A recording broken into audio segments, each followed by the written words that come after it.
I feel like that Renee woman, the appliance repair tech, should like comment and be like, no, don't do that. Because there's a difference between like laundry soap and laundry detergent. She's talked about it and I've done some Googles going about it. But you can use horse chestnuts, not the edible ones, but the inedible ones, to make your own laundry soaps. But I wonder if he's on the hook if you use this in an HE washer, right? And you mess up your washing machine, because he just says you can use it in your soaps and you can make your own stuff.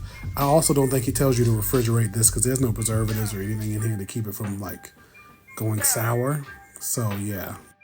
But you know, the one thing I can say, a lot of y'all don't like how his stuff is shot. Y'all don't like the cinematography.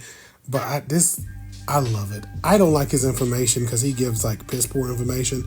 But I do like how he shoots it. I can say that. He's looking a little greasy though. I don't know what's happening with him. Also, y'all notice he's actually giving like full, like use about 8, use about half a cup of water. He's actually giving like true instructions. It's almost like he's been watching my videos. But, and he says there's no chemicals in it, but he tells you about saponins earlier in the video, which is a chemical term. It's the craziest thing in the world.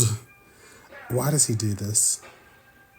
Why does he choose to lie so bad? But I guess you can keep your clothes dirty and listen to him.